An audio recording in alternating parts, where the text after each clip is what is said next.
Dear students, myself Raghuvan sir proceeds to the definitions of remaining resources. तो चलिए शेष संसाधनों की परिभाषाओं को समझने की कोशिश करते हैं। 7th, नेशनल रिसोर्सेस, राष्ट्रीय संसाधन। The resources owned by the governments are known as national resources. Examples: railways, canals, roads etcetera. National resource या राष्ट्रीय संसाधन वे होते हैं जिन पर सरकार का स्वामित्व होता है, जैसे रेल परिवहन, नहर, सड़कें तथा ऐतिहासिक इमारत इत्यादि। 8th, इंटरनेशनल रिसोर्सेस, अंतर्राष्ट्रीय संसाधन। The resources owned by international institutions like the United Nations are known as international resources. Examples: the exclusive economic zone, वैसे संसाधन जिस पर अंतर्राष्ट्रीय संस्थाओं का अधिकार हो अंतर्राष्ट्रीय संसाधन कहलाता है, जैसे एक्सक्लूसिव इकोनॉमिक जोन या विशिष्ट आर्थिक क्षेत्र। यहाँ आपके मन में सवाल उठता होगा कि यह एक्सक्लूसिव इकोनॉमिक जोन या विशिष्ट आर्थिक क्षेत्र क्या होता है। तो मैं यहाँ बतला दूं कि under the law of the sea an exclusive economic zone is a sea zone over which a state has a special rights over the exploration and use of marine resources. अर्थात समुद्र के कानून के अनुसार एक विशिष्ट आर्थिक क्षेत्र वह समुद्री क्षेत्र होता है जिस पर किसी देश को समुद्री क्षेत्र में समुद्री संसाधन की खोज एवं उपयोग करने का विशेष अधिकार होता है।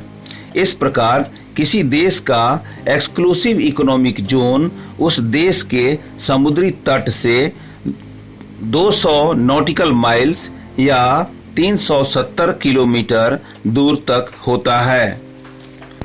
9th, पोटेंशियल रिसोर्सेस, संभावित संसाधन।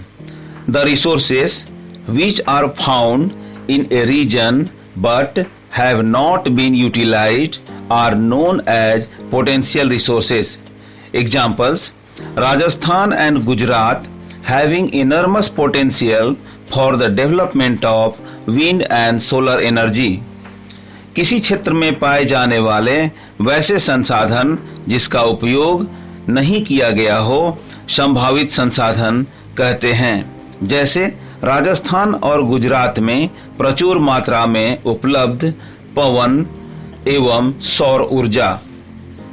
10th, डेवलप्ड रिसोर्सेस, विकसित संसाधन। The resources which are surveyed and their quality and quantity have been determined for utilization are known as developed resources. जिस संसाधन का सर्वेक्षण हुआ हो और उसकी क्वालिटी एवं मात्रा यानी क्वांटिटी उपयोग में लाने के लिए सुनिश्चित किया गया हो, डेवलप्ड रिसोर्सेस या विकसित संसाधन कहा जाता है, जैसे कोयला, पेट्रोलियम, लोहा इत्यादि। 11th, स्टॉक, भंडार। The resources in the environment having the potential to satisfy human needs but human beings do not have the appropriate technology to access these are known as stock. For example, water is a compound of two inflammable gases, hydrogen and oxygen, but to use them as a rich source of energy, we do not have the required technology. पर्यावरण में मौजूद वैसे संसाधन जो मनुष्य की आवश्यकताओं की पूर्ति कर सकते हैं मगर पर्याप्त टेक्नोलॉजी के अभाव में उसकी पहुंच से दूर हैं, भंडार कहा जाता है। उदाहरण के लिए जल 2 ज्वलनशील गैसों हाइड्रोजन और ऑक्सीजन का कंपाउंड या यौगिक है, किंतु ऊर्जा के मुख्य स्रोत के रूप में उनका उपयोग करने के लिए हमारे पास टेक्नोलॉजी का अभाव है। 12th, रिजर्व्स, आरक्षित या संचित संसाधन। Reserves are the subset of the stock which can be put into use with the help of existing technical know-how, but their use has not been started. Example, water in dams, forests, etc.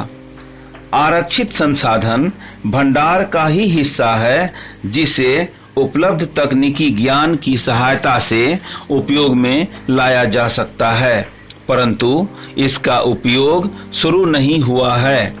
उदाहरण के लिए बांधों में संचित जल, जंगल इत्यादि। प्रिय विद्यार्थीगण, अब आज के लिए इतना ही। इस चैप्टर के अगले भाग में हम development of resources, sustainable development तथा एजेंडा 21 के बारे में समझने का प्रयत्न करेंगे। तब तक के लिए धन्यवाद।